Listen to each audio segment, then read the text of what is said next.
কোরআনুল কারীমে আল্লাহ রাব্বুল আলামিন ইসলাম সম্পর্কে বলছেন, ইন্নাদ-দীনা ইনদাল্লাহিল ইসলাম। নিশ্চয়ই, নিঃসন্দেহে, অবশ্যই আল্লাহর কাছে পছন্দনীয় একমাত্র মনোনীত ধর্মের নাম ইসলাম। আমরা সেই ধর্মের অনুসারী, আলহামদুলিল্লাহ।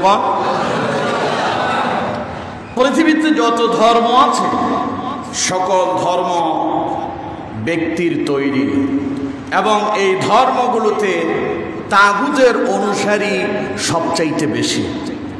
কিন্তু ইসলাম এটা কোনো ব্যক্তির তৈরি নয়, এটা কোনো ব্যক্তির কথা চলে না। ইসলাম চলে কোরআন দিয়ে। ইসলাম চলে কি দিয়ে? এই জন্য ইসলামে আছে শান্তি। আমার বন্ধুগণ, বাংলাদেশের জাতীয় মসজিদ বাইতুল মুকাররমের খতিব কি বলল? মক্কার মসজিদে নববীর খতিব কি বলল? মসজিদে হারামের খতিব কি বলল? ওটা দিয়ে ইসলাম চলবে না। ইসলাম চলবে আল্লাহর কোরআন এবং রাসূলুল্লাহর সুন্নাহ দিয়ে। সুবহানাল্লাহ। আমার বন্ধুগণ, ইসলাম কোরআন দিয়ে চলবে।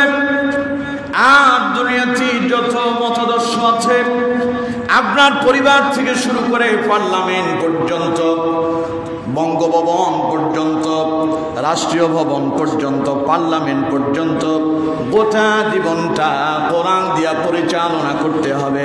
আর কিভাবে করবেন এমন কোনো কথা নাই যা আল্লাহ পাক এই কোরআনুল কারীমের ভেতরে তুলে ধরেন নাই। এমন কোনো কথা নাই যা কোরআনে নাই। পরিবার নীতি কেমন হবে, সমাজ নীতি কেমন হবে, রাষ্ট্রনীতি কেমন হবে, মসজিদ কেমনে চলবে, মসজিদের সভাপতি সেক্রেটারি কারা হবে, এমন কোনো কথা নাই যা আল্লাহর কোরআনে নাই। সুবহানাল্লাহ। এই কথা আমার না আল্লাহ। দেখুন কোরআন থেকে শুনুন। আল্লাহ রাব্বুল আলামিন সূরা নাহলের 89 নম্বর আয়াতে বলছেন, ওয়ানাজ্জালনা আলাইকাল কিতাবা তিবয়ানাল লিকুল্লি শাইইন ওয়া হুদাও ওয়া রাহমাতাও ওয়া বুশরা লিল মুসলিমিন। পড়েন আল্লাহু আকবার। আল্লাহ পাক বলছেন, ওয়ানাজ্জালনা আলাইকাল কিতাবা তিবয়ানাল লিকুল্লি শাইইন।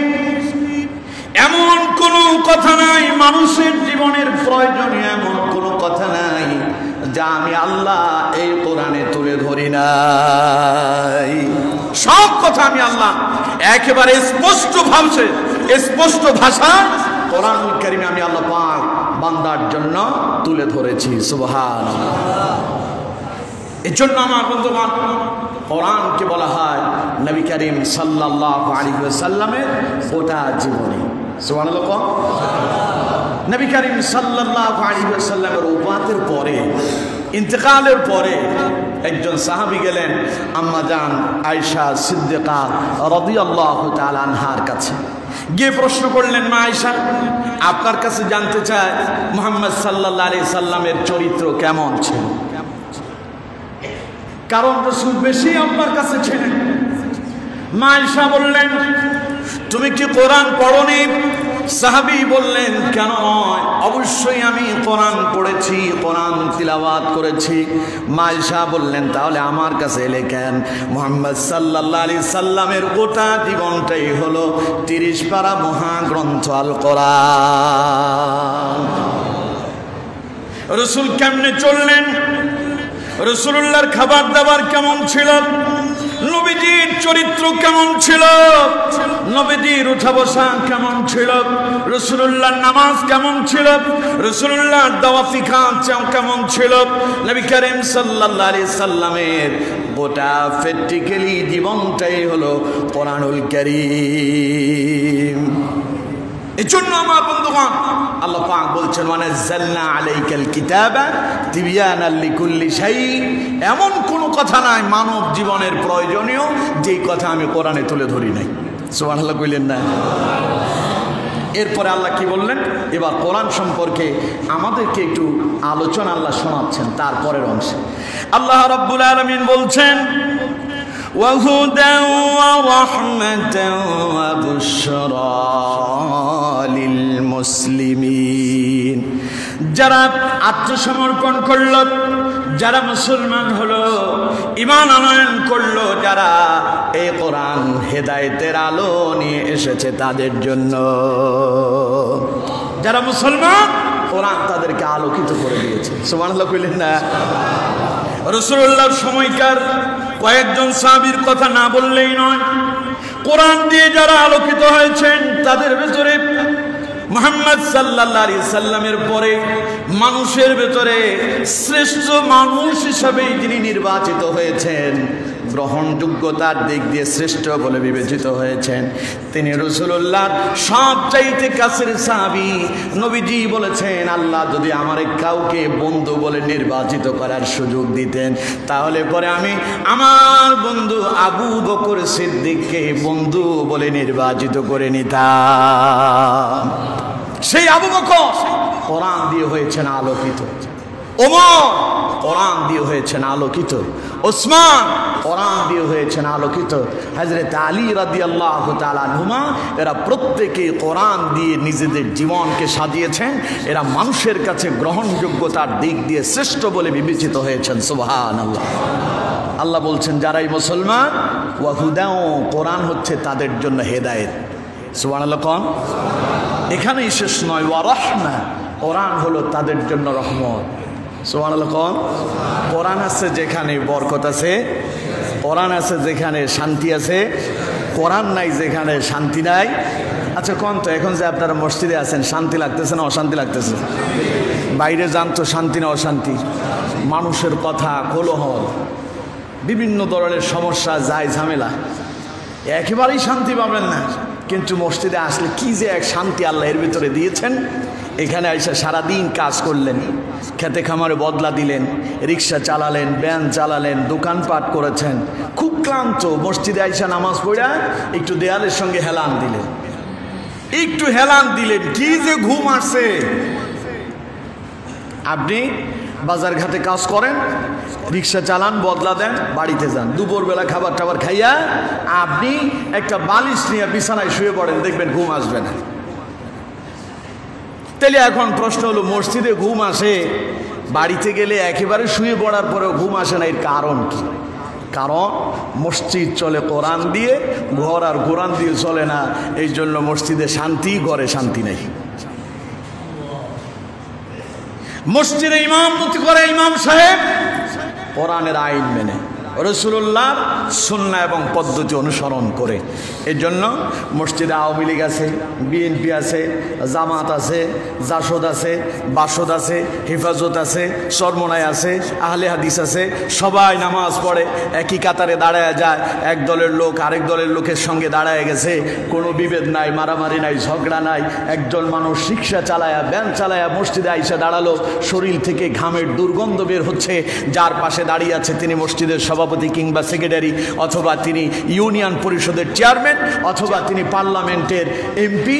তার পাশে দাঁড়িয়ে গেল রিক্সা চালক, পার্লামেন্টের এমপি অথবা ইউনিয়ন পরিষদের চেয়ারম্যান অথবা মসজিদের সেক্রেটারি অথবা সভাপতির এই ক্ষমতা নাই। তুমি রিক্সা চালায় আসছো, তোমার শরীর থেকে দুর্গন্ধ বের হচ্ছে, আমার পাশে দাঁড়াতে পারলে কেন? কিভাবে আমার পাশে এসে তুমি দাঁড়িয়েছো? বের হও, আমার সাথে তুমি দাঁড়াতে পারবা না। এই কথা বলার সাহস আজ পর্যন্ত কেউ দেখাতে পেরেছে? কিয়ামত পর্যন্ত দেখাতে পারবে? কেন পারবে না? কারণ এখানে চলে কোরআন। এখানে কে পয়সাওয়ালা, কে গরিব, কে অসহায়, কে ধনী, কে প্রভাবশালী, কে নেতা, কে কর্মী, এখানে তা চলে না। এটা চলে আল্লাহর কোরআন দিয়ে। এই জন্য মসজিদে আল্লাহ পাক শান্তি দিয়ে পরিপূর্ণ করেছেন। সুবহানাল্লাহ। কিন্তু এখান থেকে বের হইলে অশান্তি, কারণ এখান থেকে বের হওয়ার পরেই কোরআন নাই। এই জন্য আল্লাহ পাক বলছেন, যারা মুসলমান তাদের জন্য আমি এই কোরআনকে করেছি রহমত, বরকতময়। সুবহানাল্লাহ। এই বরকতময় কোরআন তো যেমন মসজিদে নিয়ে আসতে বলেছেন, এই বরকতময় কোরআন তো যদি পার্লামেন্ট পর্যন্ত পৌঁছায় দিতে পারেন, আল্লাহর কসম দিয়ে বলছি, মসজিদে যেমন শান্তি আছে, পার্লামেন্টেও শান্তিতে পরিপূর্ণ হবে। ঠিক না? আজ দেশে চলছে অশান্তি, অরাজকতা, দুর্নীতি, গোটা দেশটা দুর্নীতিতে পরিপূর্ণ হয়ে গেছে। এই দুর্নীতি মুক্ত করার জন্য কত পদক্ষেপ আপনারা নিচ্ছেন, কাজ হচ্ছে না, কাজ হবেও না। যদি কোরআনটাকে যদি আপনারা জায়গা মতো পৌঁছাইতে না পারেন তাহলে রাষ্ট্রে শান্তি আসবে না। ভুল বললাম? কোরআনটাকে জায়গা মতো পৌঁছায় দিতে হবে। কোরআন যদি জায়গা মতো পৌঁছানো যায় রাষ্ট্রে শান্তি আসবে ইনশাআল্লাহ। কারণ এটা রাসূলুল্লাহ করে দেখিয়েছেন। নবী করিম সাল্লাল্লাহু আলাইহি ওয়াসাল্লাম এলেন যখন মক্কা নগরীতে, গোটা মক্কাটা বর্বরতা, মূর্খতা, অশ্লীলতা, বেহায়াপনা, নির্লজ্জতায় পরিপূর্ণ। মানুষ তো আল্লাহ বলে একজন আছেন তা ভুলেই গেল। মানুষ জানা, বেবিচার, খুন খারাপি, দর্শন, চাঁদাবাজি, টেন্ডারবাজি, দুর্নীতিতে পরিপূর্ণ হয়ে আছে। এই পথহারা মানুষগুলোকে সঠিক পথে নিয়ে আসার জন্য আল্লাহ রাব্বুল আলামিন এই রবিউল আউয়াল মাসেই বিশ্ব মানবতার মহান শিক্ষক সৈয়দুল মুরসালিন, ইমামুল মুরসালিন, খাতামুন নবিয়্যিন, নবী আরবি জনাব মুহাম্মদুর রাসূলুল্লাহ সাল্লাল্লাহু আলাইহি ওয়াসাল্লামকে এই পৃথিবীতে প্রেরণ করেছেন। নবী করিম সাল্লাল্লাহু আলাইহি ওয়াসাল্লাম এলেন। 40 বছর পর্যন্ত রাসূলুল্লাহ যে নবী এই কথা কেউই জানত না। এটা আল্লাহ গোপন রেখেছেন। এটা আল্লাহ কি রেখেছেন? গোপন। নবী করিম সাল্লাল্লাহু আলাইহি ওয়াসাল্লাম জন্ম থেকেই নবী, কিন্তু রাসূলুল্লাহকে নবুয়ত দিয়ে মানুষের কাছে আল্লাহ পাক প্রকাশ করলেন তখন নবীজির বয়স 40 বছর হলো। যখন তার আগ পর্যন্ত 40 বছর, এই সময়টাতে যদিও রাসূলুল্লাহর নবুয়তটা গোপন ছিল, কিন্তু রাসূলুল্লাহর আদর্শ গোপন ছিল না। সুবহানাল্লাহ কইলেন না? এমন এক আদর্শ আল্লাহ পাক মুহাম্মদ সাল্লাল্লাহু আলাইহি সাল্লামকে দিলেন যে আদর্শে গোটা কুরাইশের লোকেরা, মক্কার লোকেরা মুগ্ধ। নবীজির বয়স যখন 35 বছর, আমার কথা বুঝতেছেন তো আপনারা? মনে রাখবেন এই কথা। রাসূলুল্লাহর বয়স যখন 35 বছর, এমন সময় নবী করিম সাল্লাল্লাহু আলাইহি ওয়াসাল্লাম মক্কায় একটা বিপ্লব ঘটালেন। সেই বিপ্লবটা কি ছিল? কাবার, মক্কার কুরাইশের নেতারা চিন্তা করলো কাবা ঘরকে তারা নতুন করে সাজাবে। কাবা ঘরকে কেন নতুন করে সাজানো হবে? কারণ দীর্ঘদিন পর্যন্ত এখানে লোকজন আসতেছে, ইবাদত বন্দেগী চলছে কাবার, তাই কাবারটাকে তারা পুনরায় নতুন করে সাজাতে চান। যেমন আমি একটু ছোট্ট উদাহরণ দিলে আপনারা বুঝতে পারবেন। এই যে আপনাদের সামনে সিঁড়িগুলোতে কিছু কাঠের চৌকির ব্যবস্থা করা হয়েছে, দেখছেন না? কয়েকটা আপনারা কথা বলেন না কেন? দেখছেন না? এটা কি আগে ছিল? নতুন করে করা হয়েছে কেন? এর কারণ হলো এই যে লোকজন নামাজ আদায় করতেছে, মাঝখানে একটা বিশাল গ্যাপ হয়ে যাচ্ছে। এই গ্যাপটা যেন কমানো যায়, কিছু লোক যদি এখানে দাঁড়ায় তাহলে গ্যাপটা কমে যায়। নতুন করে সংস্কার করা হবে কাবাকে, এইভাবে নতুন করে সংস্কার করা হবে। কাবাকে সংস্কার করার জন্য মক্কার নেতারা এলো, সবাই মিলে কাবাকে নতুন করে সাজাবে। এই সাজানোর জন্য, কাবা তো আল্লাহর ঘর, কাবা কার ঘর? আল্লাহর ঘর। আল্লাহর ঘরকে সাজানোর এই বরকত সবাই হাসিল করতে চায়। এখন আমার দেশে দেখবেন লোকজন, একটা সময় ছিল মসজিদের জন্য মসজিদে ঝাড়ু দেওয়া, মসজিদ পরিষ্কার করা, এটার প্রতি মানুষের আগ্রহ ছিল। এখন এটা অনেক গুণে কমে গিয়েছে। এটা উচিত না যে মসজিদের একজন খাদেম রাখলাম শুধু তিনিই পরিষ্কার করবেন, না। মসজিদে একটু ময়লা পড়ে আছে, নামাজ পড়তে এসে আপনার কপালে সেজদা দিতে গিয়া একটু বালি লাগছে, আপনি লাভ দিয়ে সালাম ফিরা, এই মসজিদের খাদেম গেল কই রে? মুয়াজ্জিন গেল কই? ও কি মসজিদ পরিষ্কার করে না? তার কি বেতন দেয় না? আপনি বেতন দেন, কি হয়েছে? আপনি বেতন দেন, তাতে কি হয়েছে? এখানে একটু ময়লা আছে, পরিষ্কার করে দেন, আল্লাহর ঘর পরিষ্কারের সওয়াব আপনি অর্জন করে ফেলেছেন। সুবহানাল্লাহ, বাড়ি যাই গেন। আমার বন্ধুগণ, এই কাম তো করতে পারেন না। দাঁড়ায় যে মসজিদে চিৎকার দিছে, মসজিদের পবিত্রতা নষ্ট করেছেন। সওয়াব হইল না গুনাহ হইল? কথা কয় না, সওয়াব হইল না গুনাহ হইল? আসছেন নামাজ পড়তে, উল্টো গুনাহ করে ফেলেছে। মক্কার লোকেরা সবাই চিন্তা করতেছে মসজিদ সংস্কার করা হবে, আল্লাহর ঘর।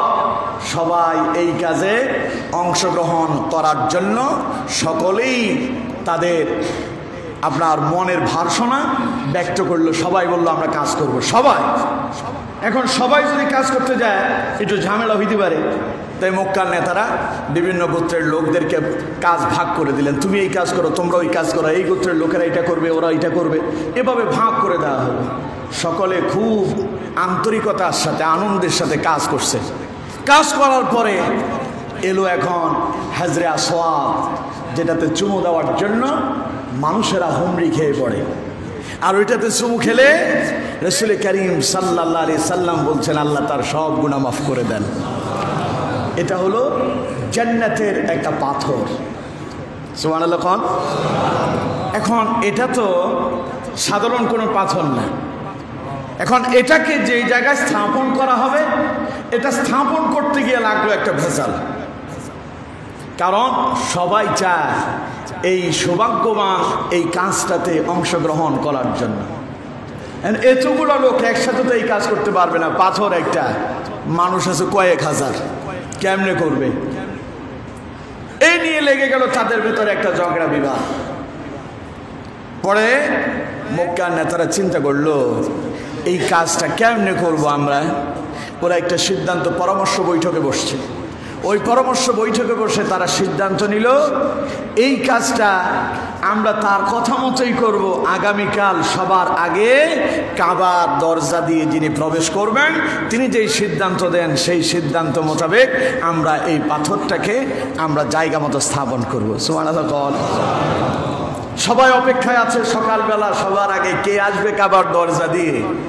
তাকায় দেখে সবার আগে কাবার দরজা দিয়ে যিনি প্রবেশ করেছেন তিনি কোনো সাধারণ ব্যক্তি নন, তিনি আল্লাহর প্রেরিত সর্বশেষ এবং সর্বশ্রেষ্ঠ রাসূল মুহাম্মদুর রাসূলুল্লাহ সাল্লাল্লাহু আলাইহি ওয়াসাল্লাম প্রবেশ করেছেন। সুবহানাল্লাহ। আল্লাহ নবী যখন কাবার দরজা দিয়ে সবার আগে কাবার ভেতরে প্রবেশ করলেন, রাসূলুল্লাহরে দেখে সবাই মুগ্ধ হয়ে গেল। এখনো নবী যে তিনি যে রাসূল তার নবুয়ত এখনো প্রকাশ পায় নাই। লোকেরা তারে দেখে মুগ্ধ হয়ে গেল আর বলতে লাগলো এটা তো আমাদের আলামিন, এর কথাই আমরা মেনে নেব। সবাই খুশি যে মুহাম্মদ সাল্লাল্লাহু আলাইহি সাল্লাম সবার আগে আসছে, তারে আমরা সবাই মানে বিশ্বাস করি আলামিন, সে তো মহাবিশ্বের মহাবিশ্বাসী। সুবহানাল্লাহ। সবাই রাসূলুল্লাহর কাছে এলো, মুহাম্মদ সাল্লাল্লাহু আলাইহি সাল্লাম তুমি তো সবার আগে ঢুকছো, এখন তুমি সিদ্ধান্ত দাও তাহলে আমরা এই পাথরকে কিভাবে স্থাপন করব। রাসূলুল্লাহ বললেন আমি কাউকে বঞ্চিত করতে চাই না, সকলেই শরীক হবে, তবে এটা পদ্ধতি রাসূলুল্লাহ বললেন। নবীজি বললেন আমি একটা চাদর বিছায়া দিব, সেই চাদরে পাথরটা এনে আমি রাখবো, এরপরে সকল গোত্রের নেতারা আসবে, সব গোত্রের নেতারা একজন একজন করে সবাই আসবে, সকলে মিলে এই চাদরটা ধরে এই পাথরটাকে যথাযথ জায়গায় স্থাপন করে দিবে। সুবহানাল্লাহ। সবাই মেনে নিল এবং সকলে এই কাজে অংশীদারিত্ব হয়ে সকলে আনন্দিত হলো। তারা মনে করলো যে আমরা বরকত অর্জন করেছি। সুবহানাল্লাহ। আমার বন্ধুগণ, বিশ্বনবী মুহাম্মদ সাল্লাল্লাহু আলাইহি সাল্লাম এমন এক বিপ্লব ঘটালেন তাদের ভেতরে। স্মরণ আছে আপনাদের, আমি বলেছিলাম রাসূল নবুয়ত পাওয়ার আগেই কিন্তু মানুষের কাছে গ্রহণযোগ্যতা অর্জন করে ফেলেছেন। সুবহানাল্লাহ। এরকম অসংখ্য ইতিহাস আছে, সবগুলো বলা যাবে না। আমার বন্ধুগণ, প্রিয় ভাই সাহেব, নবী করিম সাল্লাল্লাহু আলাইহি সাল্লাম এখন সবার কাছে প্রিয়, কিন্তু মানুষেরা এখনো অন্যায় অপরাধে লিপ্ত। এই পথ আর মানুষদেরকে মুহাম্মদ সাল্লাল্লাহু আলাইহি সাল্লাম সঠিক পথ কেমনে দেখাবেন? যারা আল্লাহর গোলামি ভুলে গিয়েছে, যারা খুন খারাপিতে লিপ্ত, যারা মানুষ হত্যা করছে, নারীদেরকে ভোগের বস্তু বানায় নিল, বেবিচার চলছে, জুয়ার আসর বসছে, মদের আড্ডা হচ্ছে, তাসের আড্ডা চলছে, এদেরকে কিভাবে রাসূলুল্লাহ এদেরকে আলোর দিকে নিয়ে আসবেন, কিভাবে রাসূলুল্লাহ এই দাওয়াতি কাজ করবেন? আল্লাহ পাক তার রাসূলকে বললেন নবী এই দাওয়াতি কাজ পরিচালনা করার জন্য আমি আল্লাহ আপনাকে কোরআন দিলাম। সুবহানাল্লাহ। সূরা ইব্রাহিম আল্লাহ রাব্বুল আলামিন বলছেন কিতাবুন আনজালনাহু ইলাইকা লিতুখরিজান নাস মিনাজ যুলুমাতি ইলান নূর। পড়েন আল্লাহু আকবার। আল্লাহ বলছেন, নবী কিতাবুন আনজালনাহু ইলাইক, আমি আপনার এই কোরআন কেন দিয়েছি জানেন? এটা কেন নাজিল করছি আপনি জানেন? এই জন্য দিলাম, লিতুখরিজান নাস মিনাজ যুলুমাতি ইলান নূর, এই অন্ধকারে ডুবে থাকা মানুষদেরকে এই কোরআন দিয়ে আপনি আলোর দিকে নিয়ে আসবেন। সুবহানাল্লাহ। নবীজি দাওয়াতি কাজ শুরু করলেন কি দিয়ে? কথা কয় না, কি দিয়ে? রাসূলুল্লাহ নবুয়ত প্রাপ্ত হওয়ার পরে কোরআন দিয়ে রাসূলুল্লাহ এবার দাওয়াত শুরু করলেন। তার আগে রাসূল সবার কাছে গ্রহণযোগ্য হয়ে গেলেন। একদম একেবারে নিম্ন শ্রেণীর মানুষ থেকে শুরু করে উচ্চপদস্থ একেবারে প্রভাবশালী নেতা পর্যন্ত সবাই মুহাম্মদ সাল্লাল্লাহু আলাইহি সাল্লামকে আল আমিন বলে স্বীকৃতি দিল, সবাই মেনে নিল, পছন্দ করলো।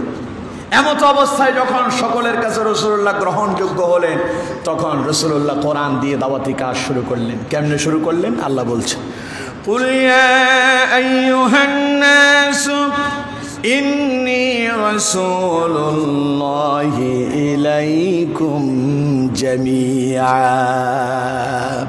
আল্লাহ বললেন, নবী तमाम পৃথিবীর মানুষের কাছে এই মেসেজ পৌঁছায় দেন। আপনি বলুন, ইয়া আইয়ুহান নাস, হে মানব গোষ্ঠী, ইন্নী রাসূলুল্লাহি ইলাইকুম জামিআ, আল্লাহ আমাকে তোমাদের সকলের জন্য রাসূল করে প্রেরণ করেছেন। সুবহানাল্লাহ। আল্লাযী লাহু মুলকুস সামাওয়াতি ওয়াল আরদ, যিনি আমার রাসূল করেছেন তিনি আসমানের মালিক, তিনি জমিনেরও মালিক। লা ইলাহা ইল্লাহু, তিনি ছাড়া আর কোনো ইলাহ নাই, মাবুদ নাই, আইন দাতা নাই, বিধান দাতা নাই, রিজিক দাতা নাই, হায়াত দাতা নাই, মৃত্যু দাতা নাই। ইউহয়ী ওয়া ইউমীত, তিনি জীবন দেন এবং তিনি মৃত্যু ঘটান। দাওয়াতি কাজ শুরু করলেন রাসূলুল্লাহ। দাওয়াতি কাজে এলো কত বাধা, এরপরে রাসূলুল্লাহর দাওয়াত এক মিনিটের জন্য বন্ধ হয়ে যায়নি। কোরআনের হক কথা যেখানেই বলবেন বাধা আসবে, বাধা আসাই স্বাভাবিক, কারণ যেই কাজে বাধা আসে না ওই কাজ সফল হয় না। ঠিক কিনা? আমার বন্ধুগণ, বিগত দিনগুলোতে আপনারা দেখেছেন, একটু যদি পেছনে ফিরে যান, ইতিহাস বহু দূরে নয়, অল্প কিছুদিন আগের ইতিহাস। 90% মুসলমানের দেশ বাংলাদেশ, যাকে আপনারা ওলি আল্লাহর দেশ বলেন, এমন একটি রাষ্ট্রের ভেতরে যেই মসজিদ আল্লাহর কোরআন দিয়ে চলে, এই মসজিদগুলোতে একটি পর্যায়ে এমন অবস্থা হয়েছে, মসজিদের ইমাম সাহেবরা কোরআনের হক কথা মুখ ফুলিয়ে বলতে পারেনি। যেখানে হক কথা হয়েছে সেখানেই বাতিলেরা বাধা দিয়েছে। ঠিক না? ইমাম সাহেবদের কণ্ঠগুলোকে চেপে ধরা হয়েছে। ইমাম হক কথা বললেই মুসল্লিদের মন খারাপ, সভাপতির চেহারা মলিন হয়ে যায়, সেক্রেটারি চিন্তা করে যে এই ইমাম থাকলে আমরা কেমনে কি করব, কেশিয়ার চিন্তা করে যে টাকা পয়সা এখন তো দ্বিতীয় বিপদ, এইভাবে চিন্তায় পড়ে যায়। যদিও আপনাদের পাঁচগাছিয়ার অবস্থা এমন না। আমি আসার পরে সেক্রেটারি সাহেব আমার বলছে, হুজুর সভাপতি কি রাগ করলো, সেক্রেটারির কি মন খারাপ হইল, তা নিয়ে কোনো চিন্তা নাই, কোরআনের কথা চলবে, এটা চলতেই থাকবে, এটা কারো কথাই চলবে না। কোরআন দিয়ে কথা বলবেন, সকলকে মানতে হবে, শুনতে হবে, এটা সভাপতি হোক আর সেক্রেটারি হোক। আলহামদুলিল্লাহ কন। আমি তো চাই প্রত্যেক মসজিদগুলোতে এমন সভাপতি সেক্রেটারি থাকবে, ইমাম সাহেবদেরকে বলবেন, হুজুর আপনি আপনার মন খুলে কোরআনের কথা বলেন, কেউ আপনাকে বাধা দিতে পারবে না, আমরা আপনার পেছনে শেল্টার দেব। ঠিক কিনা? কিন্তু বিগত দিনে কি হলো, ইমাম সাহেব হক কথা বলার পরে সভাপতি সাহেব বলল, হুজুর আগামী জুমা থেকে আর আপনার আসার দরকার নাই। এমনকি বাংলাদেশের জেলখানাগুলোর দিকে তাকান, কারাগারগুলোর দিকে তাকান, যেখানে থাকার কথা চোর, ডাকাত, সন্ত্রাস, মাদকাসক্ত, যাদেরকে অ্যারেস্ট করার কথা ছিল ওদেরকে বাদ দিয়ে আলেমদেরকে ধরে ধরে জেলখানার ভিতরে বন্দী করে রাখা হয়েছিল। ঠিক কিনা? আলেমরা চুরি করছিল, ডাকাতি করছে, আলেমদের কাছে ইয়াবা পাওয়া গেছে, একখান রিভলভার পাওয়া গেছে। শত্রু আমাদের রফিকুল ইসলাম মাদানী, বিশাল বড় না, খুবই ছোট, ওরে অ্যারেস্ট করছে। কিছু পাইল না, কয় যে তার মোবাইলে পর্নোগ্রাফি পাওয়া গেছে। নাউজুবিল্লাহ কইলেন না? এমন কাজগুলো বনি ইসরাইলের লোকেরাও নবীদের বিরুদ্ধে করেছিল। মুসা আলাইহিস সালাম যখন কালেমার দাওয়াত দিচ্ছেন, তখন কারুন মুসা আলাইহিস সালামের বিরুদ্ধে একটা ষড়যন্ত্র করছে। ষড়যন্ত্রটা কি? মুসা আলাইহিস সালামকে থামায়া দিতে হবে। মুসা আলাইহিস সালামকে কথা বলতে দেওয়া যাবে না। ইসলাম প্রতিষ্ঠার কাজে কারুন বাধা দিল। কেমনে দিল? একটা মহিলারে ধরে আনছে, তারে কিছু টাকা পয়সা দিয়ে কিনে নিল, আর বলল মুসা যখন জনগণের সামনে বক্তব্য দিবে তখন তুমি দাঁড়িয়ে বলবে যে তোমরা যার কথা বলছো এই লোকটা আমাকে জানার প্রস্তাব দিয়েছে। নাউযু বিল্লাহ। ওরা যখন কোনো পথ পায় না তখন জানার অপবাদ দেয়। আমরা বাংলাদেশেও দেখেছি, যখন আলেমদের বিরুদ্ধে কোনো অভিযোগ খুঁজে পাইনি, ওরা আমাদের আলেমদের বিরুদ্ধে জানার অপবাদ দিয়ে আলেমদেরকে জেলখানায় বন্দী করে ফেলেছে, ঠিক কিনা? এগুলো করে ওরা ইসলামকে দমায়া দিতে পারেনি, পারবে না, এটা সম্ভব না। এইরকম রাসূলুল্লাহ যখন কালেমার দাওয়াত দেওয়া শুরু করলেন, কোরআন দিয়ে বহু বাধা আসছে, কিন্তু রাসূলুল্লাহর দাওয়াতি কাজে যত বাধাই আসুক বিশ্বনবী সামনে এগিয়ে যাচ্ছেন আল্লাহর সাহায্য নিয়ে। কার সাহায্য নিয়ে? রাসূলুল্লাহ সামনে এগিয়ে গেলেন। রাসূলুল্লাহ মক্কা এবং মদিনায় ইসলামের বিপ্লব ঘটিয়ে দিলেন। সুবহানাল্লাহ। সুতরাং আমার বন্ধুগণ, নবী করিম সাল্লাল্লাহু আলাইহি ওয়াসাল্লাম কোরআন দিয়ে এমন এক রাষ্ট্র গঠন করলেন যেই রাষ্ট্রের ভেতরে ছিল মানুষ হত্যা, যেখানে ছিল দুর্নীতি, যেখানে ছিল অশ্লীলতা বেহায়াপনা। এই অশ্লীলতা বেহায়াপনা, দুর্নীতি, খুন খারাপি সব কিছু আল্লাহর নবী কোরআন দিয়ে বন্ধ করে এমন এক পার্লামেন্ট তৈরি করলেন, রাষ্ট্র তৈরি করলেন। ওই রাষ্ট্রের ভেতরে শান্তি আর শান্তিতে পরিপূর্ণ হয়েছে। সুবহানাল্লাহ। সেই রকম রাষ্ট্র যদি আপনারা চান, আপনারা আশা করছেন বাংলাদেশ হবে আগামীতে দুর্নীতিমুক্ত, আপনারা চাচ্ছেন বাংলাদেশ হবে সন্ত্রাস মুক্ত, আপনারা চাচ্ছেন এমন এক রাষ্ট্র আগামীতে এই বাংলাদেশে আপনারা পাবেন যেই রাষ্ট্রে থাকবে না কোনো ভেদাভেদ, সকলেই তার সমান অধিকার পাবে, সব মানুষগুলো নিজ নিজ অধিকার প্রতিষ্ঠা করবে। এটা সাধারণ কোনো ব্যক্তি দিয়ে সম্ভব নয়। এটা প্রতিষ্ঠা করার জন্য আল্লাহর কোরআনের বিকল্প নেই। কথা বুঝতে পেরেছেন? যদি শান্তি চান, শান্তিতে ঘুমাতে চান, দুর্নীতি থেকে বেরিয়ে আসতে চান, সন্ত্রাস থেকে বেরিয়ে আসতে চান, রাজধানী চাঁদাবাজি থেকে যদি মুক্ত হতে চান, কোরআনকে আপনার পার্লামেন্টে নিয়ে যেতে হবে। কোরআনকে পার্লামেন্টে নিয়ে যাওয়া মানে এরকম একখান কোরআন পার্লামেন্টে নিয়ে গেলেন না। কোরআনকে কেমনে পার্লামেন্টে নেবেন? এ কোরআন দিয়ে যারা তাদের জীবন চালায়, এ কোরআন দিয়ে যারা ইসলামী আন্দোলন করে, এ কোরআনের অনুশাসন যারা মেনে চলে, ওই রকম ব্যক্তিদেরকে পার্লামেন্টে নিয়ে যেতে হবে। তাহলে রাষ্ট্রে শান্তি আসবে ইনশাআল্লাহ। বলেন ইনশাআল্লাহ। বিশ্বাস হয় আপনাদের? আপনারা চিন্তা করুন, এটা কি কম? এটা মোটেই সম্ভব না। বাংলাদেশে যখন ইসলামী ব্যাংক তৈরি হয়েছিল, ইসলামী ব্যাংক তৈরি হচ্ছে কখন? যখন চতুর্দিকে চলছে আপনার সুদ, মানুষ সুদের ভেতরে ঢুকে পড়ছে। টাকা সেভ করার জন্য মানুষ ব্যাংকে রাখে, কিন্তু এখন ব্যাংকে টাকা জমা করলেই সুদ আসতেছে। এই মানুষগুলোকে সুদ থেকে বের করে আনার জন্য ইসলামী ব্যাংক প্রতিষ্ঠা হইল। অন্য অন্য ব্যাংক মানুষদেরকে ডাকতেছে, সুদ দেব, তোমরা সুদ পাবে, শতকরা অত % তোমাদেরকে দেওয়া হবে, তোমরা আমাদের ব্যাংকে আসো।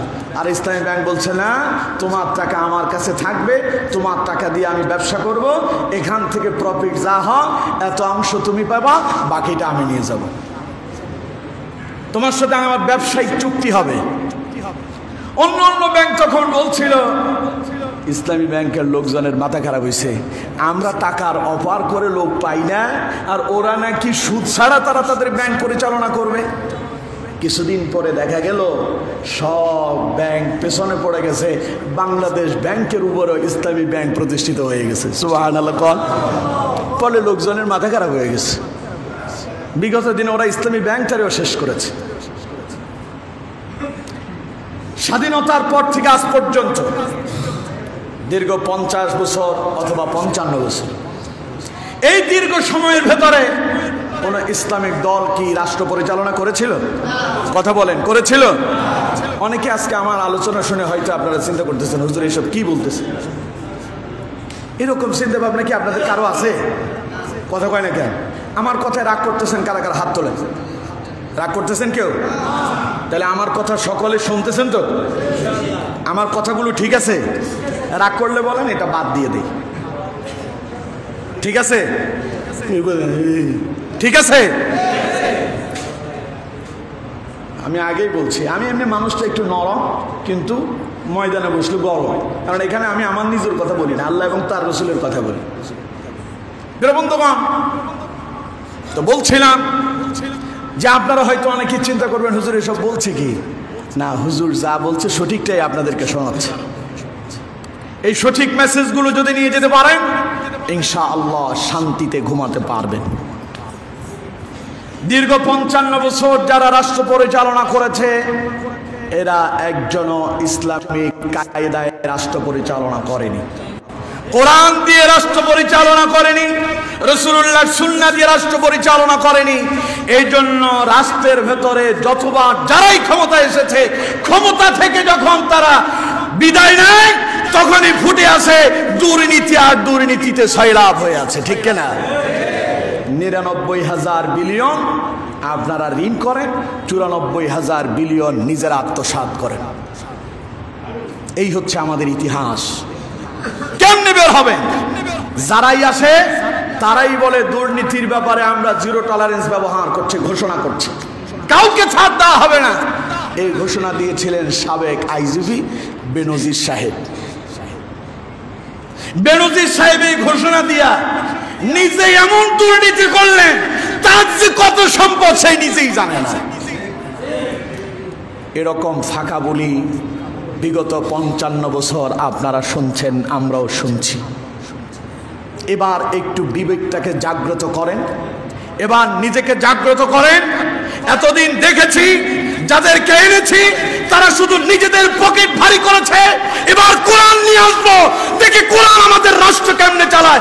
5টা বছর কোরআনের হাতে ছেড়ে দেন, আল্লাহর কসম দিয়ে বলছি রাষ্ট্র দুর্নীতিমুক্ত হবে, হবে, হবেই হবে ইনশাআল্লাহ। কারণ আমার নবী তা করে দেখিয়েছেন। রাসূলুল্লাহ কোরআন দিয়ে রাষ্ট্র পরিচালনা করলেন, চোরগুলো আল্লাহওয়ালাতে পরিণত হয়েছে। নবী করিম সাল্লাল্লাহু আলাইহি ওয়াসাল্লাম, আমার হাতে আর 5 মিনিট সময় আছে। নবী করিম সাল্লাল্লাহু আলাইহি ওয়াসাল্লাম তিনি ঘোষণা দিলেন, যারাই চুরি করবে আল্লাহর কোরআনের রায় তাদের উপরে কার্যকর করা হবে। কোরআনের রায় কি? السارق والسارقة فقطعوا أيديهما। কার কথা? এত আস্তে বলেন না, হবে না আপনাদেরকে দিয়ে। কার কথা? আল্লাহ বলছেন আস-সারিকু ওয়াস-সারিকাতু ফাকতাউ আইদিয়াহুমা। চোর যদি পুরুষ হয় কিংবা চোর যদি নারী হয়, তাদেরকে ধরো, ডাইন হাত কেটে দাও। কোন হাত? কথা কয় না, কোন হাত? নবী করিম সাল্লাল্লাহু আলাইহি ওয়াসাল্লাম যে ঘোষণা দেন তা তিনি কার্যকর করে দেখান। রাসূলুল্লাহ যখন মক্কা বিজয় করছেন, মক্কা বিজয়কালীন সময় মক্কার কুরাইশ বংশের, যেই বংশে রাসূলুল্লাহর জন্ম, ওই বংশের এক মহিলা চুরি করছে। সবাই ভেতরে আসলে তো হবে না, জায়গা যেহেতু ভেতরে নাই, আপনারা বাইরে অপেক্ষা করেন না, না হলে উপরে চলে যান। সবাই ভেতরে আসলে তো হবে না। আমার হাতে সময় কম, আমি সময়গুলো চাচ্ছি দ্রুত কাজে লাগানোর জন্য। কথা বললেন না, কথা বললেন না, আমার দিকে খেয়াল করেন। আমার বন্ধুগণ, মহিলা চুরি করেছে, এই মহিলা রাসূলুল্লাহর বংশের মহিলা। এখন রাসূলুল্লাহর বংশের বলে নবীজি কি তার ক্ষমা করে দেবেন? সাহাবায়ে কেরাম টেনশনে পড়ে গেল। মক্কার উচ্চ বংশের একজন মহিলা চুরি করেছেন, আর তার বিচার রাসূলুল্লাহ কার্যকর করবেন। সাহাবায়ে কেরাম চিন্তা করলেন রাসূলুল্লাহকে কিভাবে থামানো যায়। সাহাবায়ে কেরাম একটা পরামর্শ করে, নবীজির আদরের একজন নাতি ছিলেন, রাসূলুল্লাহর একটা পালক পুত্র ছিল, নাম হচ্ছে হযরতে যায়েদ ইবনে হারেসা রাদিয়াল্লাহু তাআলা আনহু। তার একটা সন্তান ছিল, নাম হলো ওসামা রাদিয়াল্লাহু তাআলা আনহু। নবীজির পালক পুত্র ওই যায়েদ ইবনে হারেসার সন্তান ওসামা। সেই ক্ষেত্রে ওসামা রাসূলুল্লাহর নাতি। নবীজি হযরত ওসামাকে খুব ভালোবাসেন। ওসামা রাসূলুল্লাহর কাছে কাছে থাকে। সাহাবায়ে কেরাম পরামর্শ করে সিদ্ধান্ত নিল ওসামাকে দিয়া রাসূলুল্লাহর কাছে একটা সুপারিশ পাঠানো হোক। ওসামা ছোট মানুষ, রাসূল তারে ভালোবাসে। নবীজি যদি রাগও করেন, ওসামা যেহেতু নাতি, এই জন্য রাসূল হয়তো তারে ক্ষমা করে দেবেন। যেই চিন্তা সেই কাজ। ওসামাকে পাঠিয়ে দিল রাসূলুল্লাহর কাছে। হযরত ওসামা রাসূলুল্লাহর কাছে গিয়ে বললেন, ইয়া রাসূলুল্লাহ সাল্লাল্লাহু আলাইহি সাল্লাম, যে মহিলা চুরি করছে ওইটাকে আপনি চেনেন নাকি? ওইটা তো আপনার বংশের মহিলা। হুজুর, চুরির শাস্তি তো কোরআন দিয়ে হবে, সুতরাং এই মহিলার এই হাত কাটা থেকে মুক্তিপণ দিয়ে তারে আমরা আজাদ করতে চাই, আমরা কিছু পয়সা দিয়ে দেব, এর বিনিময় আপনি তারে ক্ষমা করে দেন। নবীজি বললেন, ওসামা রে, তোমার এই সাহস কেমনে হলো? আল্লাহর কোরআনের আইনের বিরুদ্ধে তুমি কি আমার কাছে সুপারিশ নিয়ে এসেছো নাকি? এই সাহস তোমার কি করে হলো? ওসামা, এই সাহস তুমি কেমনে দেখালে? হযরত ওসামা বসে গেলেন, মাথাটা নিচু করে দিয়া রাসূলুল্লাহরে বললেন, হুজুর আমার ভুল হয়েছে, দয়া করে আপনি আল্লাহর কাছে আমার জন্য ক্ষমা প্রার্থনা করেন, আর আপনি আমারে ক্ষমা করে দেন। নবীজি বুঝতে পারলেন ওসামা এটা নিজে করেনি, ওসামাকে দিয়ে কেউ এই কাজ করিয়েছে। আল্লাহ নবী সারাদিন অপেক্ষা করলেন। সন্ধ্যাবেলায় মিম্বারে উঠলেন, রাসূলুল্লাহ জনগণের উদ্দেশ্যে ভাষণ দিলেন আর বলতে লাগলেন, তোমাদের পূর্বে যারা এসেছিল তারা প্রভাবশালী লোকেরা চুরিতে ধরা পড়লে পরে, অন্যায় অপরাধে ধরা পড়লে পরে তাদেরকে ক্ষমা করে দিত, আর দুর্বলদের উপরে শাস্তি প্রয়োগ করত। এই জন্য আল্লাহ তাদেরকে ধ্বংস করে দিয়েছে। আমার সাহাবীরা শোনান, ওইটার লম্বা আলোচনা আমি একটু সংক্ষেপ করে বললাম আর কি। নবীজি বললেন, আমার সাহাবীরা শোনো, আজকের এই চুরিতে যদি মুহাম্মদ সাল্লাল্লাহু আলাইহি সাল্লামের কন্যা ফাতেমা যদি ধরা পড়ত, আমি রাসূলুল্লাহ কোরআন দিয়ে আইন কার্যকর করতাম, ফাতেমার হাত কেটে দিতাম। সুতরাং আজকে যেই মহিলা ধরা পড়ছে ওটা কি রাসূলুল্লাহর বংশের মহিলা না অন্য বংশের মহিলা তা দেখার কোনো সুযোগ নাই। বিশ্বনবী বললেন, এখন তার হাত কেটে দেওয়া হবে। রাসূলুল্লাহ বললেন, তার হাত কেটে দেওয়া হোক। মহিলার হাত কেটে দেওয়া হবে। একটা শাস্তি কার্যকর হয়েছে, সব চুরি বন্ধ হয়ে গেছে। সুবহানাল্লাহ বললেন না? মহিলা রাসূলুল্লাহর কাছে এলেন, হুজুর আমি চুরি করছি, আমার তো শাস্তি হয়েছে, এখন কি আল্লাহ আমারে ক্ষমা করবে নাকি? দেখেন চোর এবার তাওবা করতেছে। রাসূলুল্লাহর কাছে এসে বললেন, হুজুর আমি যদি তাওবা করি আল্লাহ আমারে ক্ষমা করবে নাকি? আল্লাহ পাক বললেন, নবী শোনায়া দেন, অপরাধ করার পরে কেউ যদি আমার কাছে তাওবা করে ফিরে আসে, আমি আল্লাহ পাক তার সব গুনাহ মাফ করে দেই। আমার দেশে বিগত দিনগুলোতে যারা দুর্নীতি করেছে, এই দুর্নীতিবাজদেরকে ধরে যদি কোরআনের রায় দিয়া একটা রায় যদি কার্যকর করা হতো, আল্লাহর কসম দিয়ে বলছি মসজিদগুলো থেকে জুতা চুরি পর্যন্ত বন্ধ হয়ে যেত। জুতাও চুরি হইত না, কারণ চোরেরা চিন্তা করতো আমাদের নেতারা চুরি করার কারণে তাদের হাত কেটে দেওয়া হয়েছে, আমি যদি চুরি করি হাত কিন্তু আমারটাও থাকবে না। আমার বন্ধুগণ, তাইলে কঞ্চ রাসূলুল্লাহ যে শান্তি প্রতিষ্ঠা করলেন, ওইটা কি রাসূলুল্লাহ এমনি এমনি প্রতিষ্ঠা করলেন না কোরআন দিয়ে? আরো জোরে বলে। আর কোরআনের নাম কোরআন দিয়ে, কোরআন হলো ইসলামের গাইডলাইন। কোরআন হলো ইসলামের কি গাইডলাইন। আর এই ইসলামটাকে আল্লাহ পাক বলছেন, আল-ইয়াউমা আকমালতু লাকুম দীনাকুম ওয়া আতমামতু আলাইকুম নি'মাতি ওয়া রাদিতু লাকুমুল ইসলাম দীনা। সুবহানাল্লাহ। আমি তোমাদের জন্য দ্বীনকে পরিপূর্ণ করলাম, ইসলামকে আমি তোমাদের উপর আমার অনুগ্রহ পরিপূর্ণ করেছি, এবং ইসলামকে আমি আল্লাহ পাক মনোনীত পছন্দনীয় ধর্ম হিসেবে তোমাদেরকে দান করলাম। সুবহানাল্লাহ বলে। সুতরাং এই ইসলামের সর্ব জায়গায়, শুধু মসজিদে নয়, ঘরেতে দরকার আছে না নাই? পরিবারে দরকার আছে না নাই? সমাজে ইসলামের প্রয়োজন আছে না নাই? রাষ্ট্রে ইসলামের প্রয়োজন আছে না নাই? সব জায়গায় যদি ইসলাম প্রতিষ্ঠা করা যায়, ইনশাআল্লাহ মসজিদে যেমন শান্তি মিলে, গোটা রাষ্ট্রীয় শান্তি মিলবে ইনশাআল্লাহ। জোরে বলেন ইনশাআল্লাহ। কথা আরো অনেক ছিল, এখন আর বলা যাবে না, সময় যেহেতু আমাদের হাতে নেই। যা বলেছি প্রত্যেকটা কথার উপরে আল্লাহ তাআলা আমাকে এবং আপনাদের সকলকে বাস্তব জীবনে আমল করার তৌফিক দান করুন। আমরা পড়ি আমিন।